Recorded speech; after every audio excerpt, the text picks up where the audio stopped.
Yo, Breeze, What's kicking?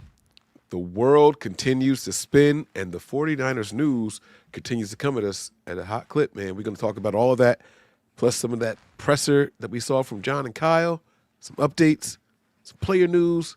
Man, let's just get into it. You ready? Let's get it.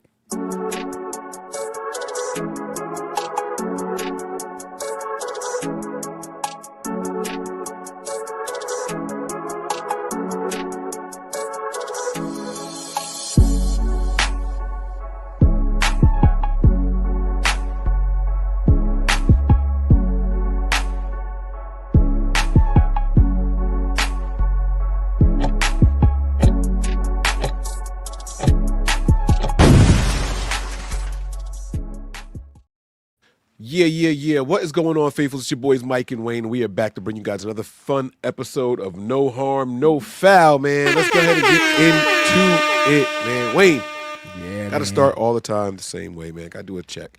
How you feeling today, my I brother? feel great. How many shows you do today? None. For real? Yeah. Not a one. Okay, this is my man. Well, you know what? I should have flipped it. How many shows you got to do after this one? Got Bleacher Report. Gonna talk some basketball. So I got to talk Celtics today. Okay. Basketball day for me. Yeah. Okay. All right. My man is always working, always doing something. So I know he's always in the mix of something. But you know, it's a cool day out here. No snow up here. What about you? Is it snowing out there? What's the weather doing over there? It's just cold, man. You know. Yeah. It's my time of year, man. I like to put the hoodies and everything on, but I'm fighting this infection. This I don't know what it is, man. Wayne, this morning I got up and got ready to go to work, and I felt like somebody was standing on my head. Like it was just an immense amount of pressure. When I opened my eyes, it got worse. So I stayed home today, man. I stayed home. I worked from home. I did a couple of meetings. I met with some lawyers. We're getting sued, and probably shouldn't have said that, but they got me on like the litigation teams and things like that for my job, and it's just weird stuff going on. And I'm doing all this with my eyes closed and not looking at the files and just answering questions straight from the heart. Like it's I don't know how I did. I don't know if they're gonna call me back. But you try to make it through the day. That's kind of where the Niners are right now, right? We don't know what's going on. We don't know how they're doing, but we're trying to make it through the day. And we're trying to get to next season. We want to live to fight another day. And that starts with some of these defensive coordinator searches. Now, you said that there's been some updates. The Niners have done some interviews. What you got for us, man? Yeah. So they interviewed Robert Saleh, former head coach of the New York Football Jets, right? So Robert Saleh, we know he's going to be doing an interview with the Raiders because he's out here on the West Coast, and then he's going to fly down, I guess, fly back east to do the interview with the Jaguars for the head coaching position there.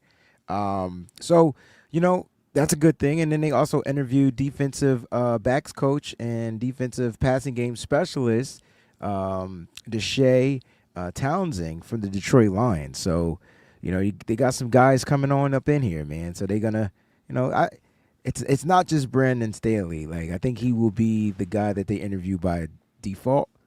But if all fails, they have an option internally. I think that's what it is. That's what I got from the presser. Yeah. The presser did indicate that Brandon Staley would be the in-house candidate to interview for the DC position. The position that has been vacated by Nick Sorensen, man. I'm going to talk about Nick Sorensen in a little bit, but they have Robert Saleh, they have the Lions guy in Townsend coming in so far. Wayne, is there anybody out there that you are hoping that they maybe reach out to or tap into? Like maybe not a player, but like not a specific person, but maybe there's a system out there defensively that you've seen and you say, hey, you know what? Maybe I hope we implement some of that. Like maybe someone off the Vikings defensive staff, right? Like maybe is there a team that you say, I want us to bring some of that here to San Francisco? From a defensive perspective, Yes. I mean, we know how the Chiefs defense is.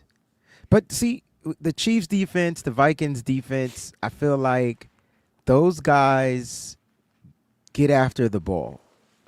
The mindset, the philosophy from the defensive coordinator. So I'm not sure if we was to get any person from there. You're not going to get Spagnuolo. You're not going to get Brian Flores. I don't think he leaves the Vikings to go to San Francisco to be the defensive coordinator. If he leaves the Vikings, It's the 9 head times out of coaching 10, job. he's going to be a head coach. Right. Yeah. So, Right, and Spags is already interviewing for head coaching positions oh, as well. Spags is So interviewing too. Yeah. Like yeah. these guys aren't going to go from one defensive coordinator team to the next. But those are those type of defenses that we've struggled against, and they're built a certain way with a key player or two. Like you look at Spagnola's defense, up front it's Chris Jones. He's the wrecker, and Hmm. so like you look at Brian Flores, where he's going to get a bunch of guys where he can send a lot of pressure. He will blitz every single down if he had to, and he trusts that his guys will get, they'll get home.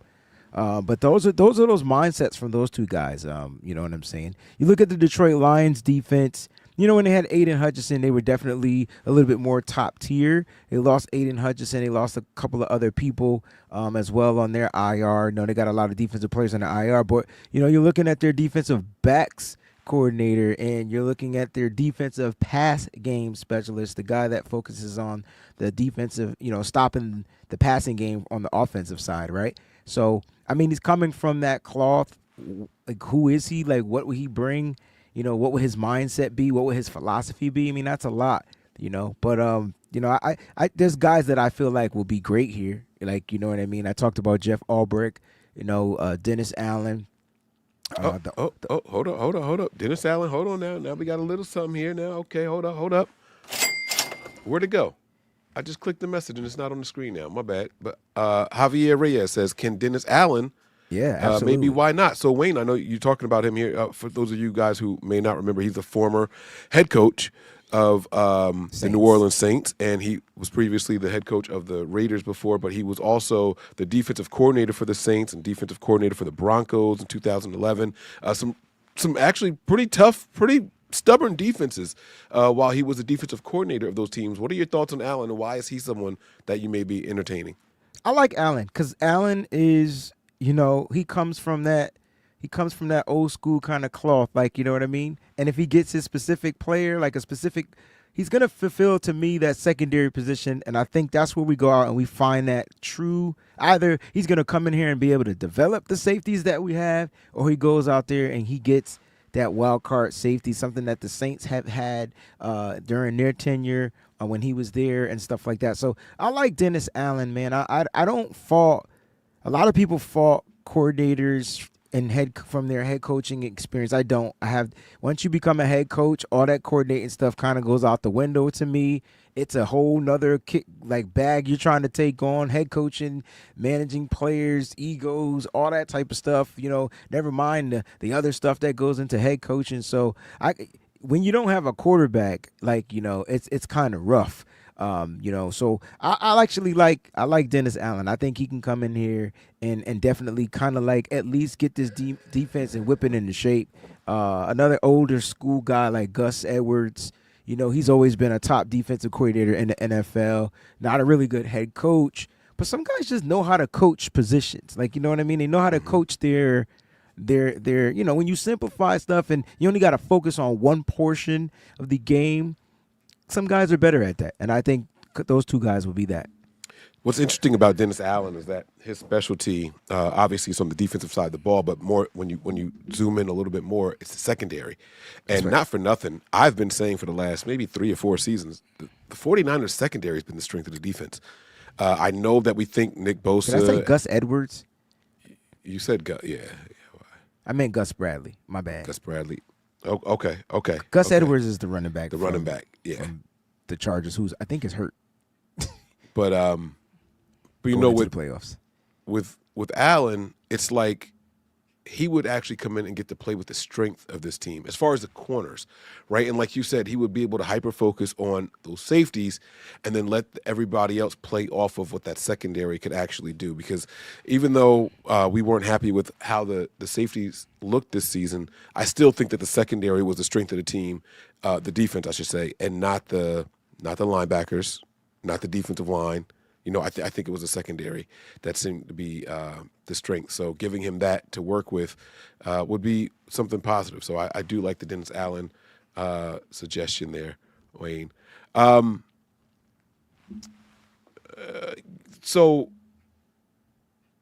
I do have another question for you though. We were talking about the defensive coordinator position that was vacated by Nick Sorensen, and I did get a chance to go back and listen to this Kyle Shanahan presser. And while we didn't have the whole thing in front of us while we did the show yesterday, it's amazing how spot on we were with the assessment of it. Kyle Shanahan is just holding a position on his team somewhere for his friend. Do you think that's healthy? Separate from how you think he's going to do, how you think he did, just I don't want to get rid of him. I want to put him somewhere on my team where he's comfortable. I don't know, man. I really don't know how to read it. He was bad at defensive coordinator, and maybe he's not going to be bad at special teams coordinator. I mean, you got to look at your options. Like, your options are, who are you trying to bring in here to coordinate the special teams? Like, that's the question. So, like, if you have a guy internally, I mean, special teams, although it's an important phase of this team, you know what I mean? It is what it is. I don't think it's a friendship thing. I don't know where you keep going with this friendship thing. I don't think that's what it is. I mean, Kyle didn't handpick this. I don't think Kyle handpicked him. I think he was brought in. They might have developed some type of friendship over the few years he's been here, but I don't get that vibe. It's not like a Mike McDaniel. He said, I love him as a person. He could. Maybe he does. Okay, I love you as a person. I love people as people. That don't mean I'm friends with them. Like, I just love people, right? But I don't know. Kyle be making up stuff at whatever point in the period of time. Doesn't mean that they friends, because I've saw Kyle Shanahan for the first time really go at this guy. You know, he was trying to hide it, but you see Kyle get frustrated. You saw him get frustrated with Nick Sorensen, and you move on from him. But who are you going to bring in? Let me ask you that. Who for defense? Who for special teams coordinator? I'm opening the whole book. I'm calling around the entire league. I'm looking for teams that have had explosive plays. I'm looking. You know whose teams I'm going to be looking for the most. There's only one team that was the best team in special teams, and that was the Dallas Cowboys. Their coordinator alone had the best special teams, but they also had different players. Like they had a phenomenal return man over there. That's what I'm trying to get you to understand. Like, they also had and a phenomenal Aubrey kicker. had a great kicker. Yeah. They had Aubrey as a kicker, right? Right. So, like, that makes sense. But my question is, like, that's not everybody. That's not every special teams. You know, I don't think. My point is, it's not going to be a coordinator you're getting here to coach special teams. You're going to get a different coach, a different type of coordinator from a different team to possibly come in here and coach special teams. I think that's what I'm trying to say. Like, you know what I'm saying? I don't think you're going to pluck somebody else's special team coordinator unless they're not under contract. Right, but you don't have to necessarily go and get the coordinator. You can get somebody from under. Yeah. That's what I'm saying. You know what I mean? Right. Yeah. So that don't mean it's going to work though. Absolutely not. But we know what's not going to work, and that's Schneider. Like, we saw Schneider here and I'm glad you took us here, because those are the two people that we have on today's graphic, right? It's like it's Sorensen and Schneider. But the question underneath is, so now what? And this is exactly where you have us, right? So we know who we don't want, but what do we want, right? And here's the thing. I think it's less about a name and just want to see them give a damn about these groups, right? Kyle has been, this is the defense I want to play against, run it back, like, fix it. This is the defense. And now it's like, okay, I'm open to some change on the defensive scheme. Now it doesn't have to be that defense. Kudos to Kyle, old dog, learning a new trick, right? Someone during the presser held Kyle's feet to the fire. You don't care about special teams. You've said it in not so many words. He's like, well, what are you talking about? John Lynch cut him off right away. Let me just step in for Kyle here. Kyle spends a lot of time in all three of our position groups' rooms, and he cares, and we go out. And then Kyle had an answer that was really great. Well, talk to me about Odom. Demetrius Flanagan fouls. We drafted somebody in the third round. Like, I do care about special teams. And that unit was not good enough. And I was like, wow. Like, just wow. So I loved how they are attacking it and saying that maybe I didn't care enough at one point, because while Kyle has gone on Mike and said we should be able to win football games with the first two phases of the game and not depend on the third for a win, I think he's starting to walk that back a little bit now. I think he's starting to see the value and the importance of that third phase of the game, and that's what makes me feel special. So the fact that they value it now and they're making changes in it is steps in the right direction. It's almost a 2-for-1 step in the right direction. It's great. It's great. Yeah, I guess we'll see what happens. Doesn't mean it's gonna work, but we'll see. Oh yeah, no, of course we can go out there and get worse. It absolutely can, right. We went from Wilkes to Sorensen. We went from bad to worse. It happens. And I didn't think Richard Hightower was bad. I just thought. I think the thing that all right. Here's what I think really got Schneider fired. Nobody's really talking about it. It was the fake run. So as bad as we thought The Schneider fake punt. and they ran it for 22 yards. Yeah. And you know what made that play worse? Well, actually, you know what? You finish your thought. I don't want to take it from you. Well, the reason why I said that was because I remember Richard Hightower that one season. I think he gave up 3 fakes. One was from Sean McVay. I know that that made Kyle Shanahan pissed, right? But it was those things, like, I think that really got under Kyle Shanahan's skin. Like, how are your guys not ready? Now, my question, though, is how much of that is on the special teams coordinator and the defensive coordinator, right? Because, like, shouldn't the defense be prepared? Like, most of your special teams players are defenders, right? So, like, I know they're not lined up in a defensive, like, alignment, but those guys got to go out there and rapid tackle, too. Like, that's what they get paid to do, right? On special teams, even if they were set up to block, they got to know you better be ready for it. That's on special teams. They have to know where the alley is based off of their blocking formation. So, like, I'm not saying it's not on special teams, but part of it is they have to defend it. If it's a fake, you got to defend it, right? Your special teams isn't made up of 11 players on defense. It's made up of some offensive players and defensive players. So your coach, your coordinator, obviously has to have them prepared. But I'm just saying, like, how are they never prepared for those fakes? It's like they just get caught sleeping every single time. And that was the part that I think was the most damning with that play that you're talking about in particular. He went to the podium and said, "We were prepared for the fake." No, there's no way he said that. They were prepared. Swear to God, there's no way. There's no way. If he said that, that's why he's fired. For sure. Yes. I said it right after. And that's why he won't be back next year. Yeah. Right. The moment that play happened, I tweeted, he can lead the way out of this organization, and Nick Sorensen can follow him. I remember we were that anticipating the fake. That's what he said. Well, no, there's no way. Well, I watched it. It was bad gap and I can't even explain it. It was so bad. It was and that's what I was going with when I said that it's on them, because, like, this is, while you may be a 2-way player or sometimes a 3-way player, right? You may play on all 3 phases of the game. You are still tasked with knowing your assignment in that phase that you're currently playing in. Right. So I don't care if you're an offensive player and you are involved on the kick return team. You are a special teams player in that moment. Debo is a special teams player for the 49ers in the 2024 season. Period. Right. He was on kick returns. Bro. He's a special teams player. You got to know the gaps. You got to know the blocking assignments. They might block up certain holes for you. And if you are prepared for a fake, you're supposed to be opening lanes and funneling them to certain areas. Don't let them get all the way on the up. Man, it was terrible. It was terrible. I don't know what goes through their mind up front, because I know they're trying to block the punt. So if you're full in trying to block the punt, you're gonna get faked.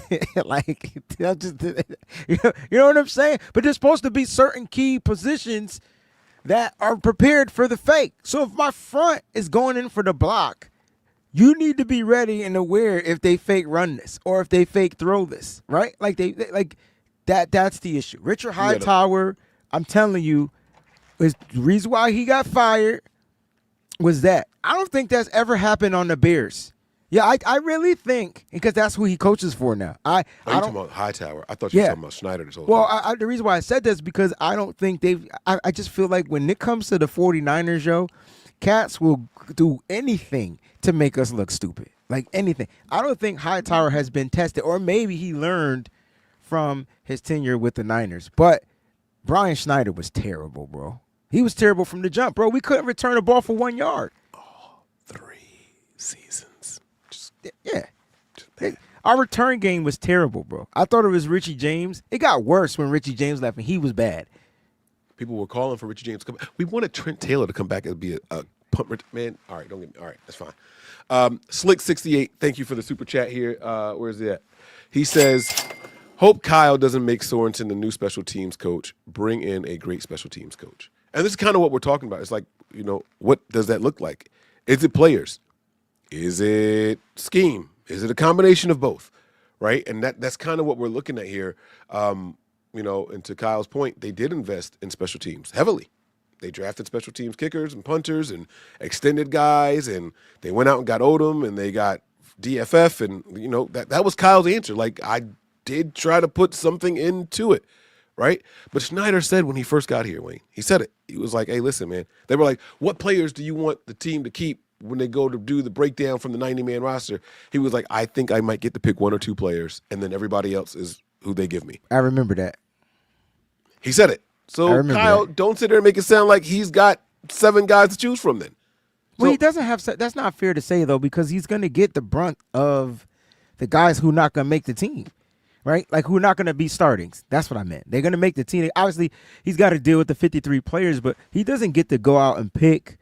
He's not picking all 11. No, yeah, he's not doing Yeah, you get what I'm trying to say? Like, yeah. So, like, all right, in his defense, because he does have a little bit of a defense. Because even Kyle said it. He didn't always have his players, right? He didn't always have the guys that he had prepared to be the starting special teams unit all season long, because most of the 49ers players were injured, and those special teams units were the 2s and 3s, and they ended up starting for the Niners. So once they start, you're not always on special teams. Like, you get removed from that. So now your triple backups go there. Your young guys, like the depth, like the deep of the depth, they go there. And Kyle kind of gave him a little pass on that, but I think a lot of the 49ers coaches, coordinators, whatever, they struggle in developing players. I really think that's an issue. And that to me is more important than anything else. Like, they have to figure out how to develop these players, and you don't develop special teams players. That's not what you develop. You develop these guys because your special teams players are made up of wide receivers, cornerbacks, linebackers.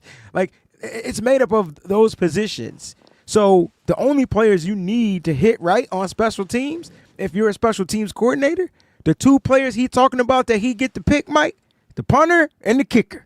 That's his control. Now, that right there is what special – you could say now, but the special teams coordinators need to be able to get the punter and the kicker right. Everybody else is the leftovers, bro. I hear that. But when you get the leftovers, you should isolate one for a return guy. I do think Joshua Cribbs. I said Gibbs. Cribbs, the fat wide receiver for the Browns. He was he was nice though.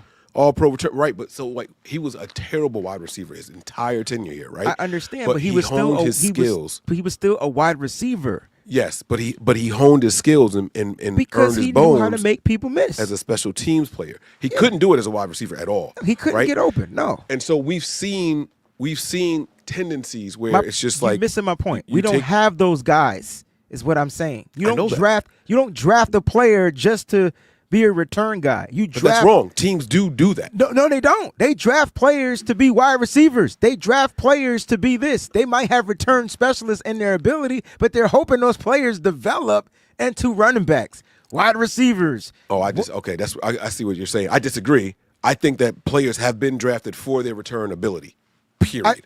And they happen to play wide receiver, running back, or corner. Like, so I do get what you're saying. Like, that they're not drafted as punt returner. They're drafted as corner, but that's, like you said, it's on their resume. Like, their specialty is. Yeah, if they had, all right, so what I'm saying is, for the San Francisco 49ers this year, when they go out, they're going to look, if they're looking at a wide receiver, find a wide receiver that has some type of return ability. Like, you get what I'm saying? Like, find that type of a wide receiver, but you're also, God forbid, Mike, that wide receiver, your guys go down, guess what he has got to play? He's got to play wide receiver. And if he struggles at wide receiver, that's going to be a problem. And you're taking him away from his special ability, which is return. So I think that's where the Niners really, like, crap the bed, bro. Like, that's where they crap the bed, man. Development overall. Yeah, and that was your original purpose. I do agree with you that I think that this team is so smart. They're so X and O's, like, focused that they lose the ability to they can only seem to develop the backups, right? Like, the first time Brock Purdy came in against the Dolphins, we were like, wow, like, he was developed really well by the quarterback's coach, right? Like, yeah, we were that like, was Brian Greasy, though. Right. So we were like, look at what he did because Greasy was allowed to focus on the third string quarterback and then the backup quarterback. And then when he got in there, it was like, boom. Where does the development go when they are already in there? Like we don't develop starters. They're just in there and then that's just who they are. We don't develop talent. I don't think you expect to develop the starters, right? Because you're drafting the starters to start. I think that you do try to develop the understudy of the starter, right? So like when Isaac Arendo gets his shot, everybody said, "Oh, he can't do this, he can't do that," and I kept saying, "You got to let him get the reps." Like it's probably you guys are right. You're not wrong, but he's got to play football, right? He's got to see. It's got to slow down for him. He's got to know when to hit the. Remember, he was hitting the holes too quick, and they weren't even open. They weren't developing. And now look at him, right? So, like, I think they do develop certain positions, certain player coaches, certain coaches develop certain positions well. I think Bobby Turner's got his group right. Now he can't keep them healthy, but he's got them developed. All right, I like that. But we have to see this team put a emphasis like I think we need a better wide receiver. I think who's our wide receiving coordinator? Lance Henderson. Whoever the wide receiver, whoever he is, got to go. And you know what? You know what's funny? Oh snap! This just hit me. When Debo was here, Leonard Hankerson. When Debo was here, right? Who was Debo's wide receiving coach his rookie Wes year? Welker. Oh, Wes Welker. Isn't it funny how the wide receiving groups, in my opinion, is one of the weakest groups on this roster, and you got some of the greatest greatest playmakers in the wide receiving position. I don't think Hankerson. You said Henderson. Hankerson. I don't think he's developing him. When Wes Welker left, that's another. When Kyle left, first of all, let's just keep it about Kyle be getting the guys. He gets these coaches, but they leave, and when they leave, he's got to find a replacement, and the replacement is not always working. Kyle doesn't get established guys. That was Wes Welker's first time doing X, Y, and Z. I understand that, but it worked. My point is, receivers. Right, he's got to learn to retain them. He's got to figure out. It's hard, bro. If Wes Welker is offered a higher position from wide receiving coach to offensive coordinator, he's not that, but you know what I'm trying to say. Like if he's offered a different position, they're gonna go. I mean, hell, he lost Robert Saleh. Why? Because somebody offered him a head coaching position. You can't be mad. I mean, we got some comp picks from it, but at the end of the day, you know what I mean? Yeah, but I don't know if we gained anything from the departure of Wes Welker. You know what I'm saying? I think I'm not saying we gained. We didn't gain anything as far as comp pick. My point is, your receivers didn't develop. That's my point. We struggle in developing wide receivers. These guys can't get open. They can't do this. Their routes are all right. So now you're trying to draft spot on route runners, guys this way, just to help. I just don't think we have good developmental coaches. That's what I'm trying to say in the long run. Yeah. I'm not mad at that at all. We got another super chat here from Javier. This is his second one here, so I'm going to play the bomb on that one. Ooh. It says John Chapman said they can't identify like who better, the rookie or the vet, but they can develop talent. And see, I think I disagree. I think once these guys are thrust into the starting positions, they just stuck learning on their own. I don't see anyone. Oh, that's what you were saying. Okay, I don't think a guy who once he's put in the lineup, they don't get better. I don't see improvement from Debo year to year. I will see effort changes. I complimented Debo weeks ago when I saw him attempting to block. I said he drew some penalties, but that's a new wrinkle in Debo's game, right? Like I did compliment that. But that doesn't mean that I saw Debo getting better as a route runner. Doesn't mean that I saw Debo getting better as a wide receiver or, committing to plays or committing to the selling of a play if it wasn't coming to him and all that, right? Like those things are still developmental processes that I didn't see. I don't know that anybody gets better once they're put into the starting role. As they're backups and as they're in those doghouses, they get better. And maybe that's what the doghouse is. Maybe the doghouse is really our way of saying, hey, we need to develop you a little bit more. Ricky Pearsall was barely getting any reps, and we saw him slowly come into his own down the stretch. So maybe that's what it is. What do you think? I don't know. I just think we need better coaches. period. Okay. All right. Well, listen, man. I mean, because if we drafting these types of players, then you got to have, the right coaches to develop. Like every coach isn't going to be able to reach every player. So I know maybe Hankerson was good for Jawan Jennings, but he's not good for Debo. Like, and that's so weird, right? Like, it's just weird. Every coach is different for every student. They got to figure out how to connect to every player. If you're a good coach, you will figure it out. Mm-hmm. And you got to find a way to develop them. Like, period. Like, that's your job. That you're getting paid hundreds of thousands of dollars, bro. Like, your job is to make sure these guys develop. Everybody that enters the NFL made the NFL for a reason. That means they're good enough to be in this fraternity, right? But there's some guys that separate themselves by their work ethic, right? No one worked better or harder than Jerry Rice. That's why he's going to always be the GOAT. Plus, he owns every single record in the record book. But my point is, it was because of this and his work ethic. The talent, the skill, all of that was secondary to Jerry Rice. His mentality was different. Now, I'm not asking anybody to go out there with that mentality, but just imagine. Even Adrian Peterson, his mentality as a running back was different. Mm-hmm. Oh, yeah, I'll tear both of my ACLs, then come back the next year and outrush.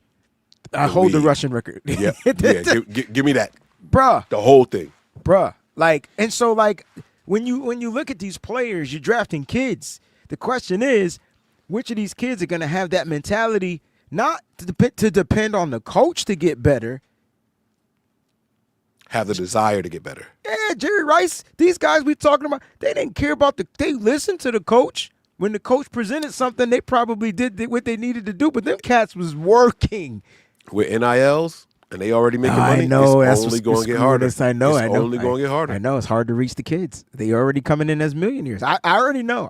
It's like I don't disagree with that, but I have issues Right, it's with like it. I'm not mad at them getting paid, but did we have to start paying them that much this early? Like come there on, should be dog. a cap on how much they're able to get. Yeah, but we'll see, man. Listen, Wayne, this was a fun show, man. I appreciate you for stopping in. Was there any other 49ers news that we need to get to before we wrap this one up? I mean, other than the Niners, releasing Ronnie Bell for the practice squad, I mean, that's pretty much it. I think his career with the Niners is over, but I do want to see the kid get a shot somewhere. I think if in the right system, I think he has what it takes. I wouldn't be surprised if a team like the Washington Commanders or somebody picks him up in the offseason, offers him some type of a deal, practice squad deal.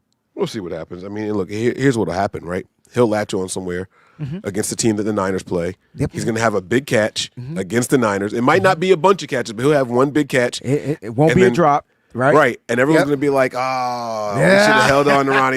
You know how they do it. You know how they do it. So that's how it works. They're not going to say that, but that's how. They're not going to admit that they want to say that, but that's how it is. That's how it is. That's how it is. So it's all good, man. Wayne, listen, man, I appreciate you for jumping on here today, man. To all the faithful out there watching and everybody in the chat, the moderators, the people who made the super chats, and the members, I appreciate you guys. Got some special stuff coming to you guys later on today, and a video being released later on. So thank you all again for checking us out, man. Wayne, you ready to go? Let's get out of here, baby. No team is safe when the Niners are on the prowl. I'm Mike. That's Wayne, and this is No Harm, No Foul. Peace.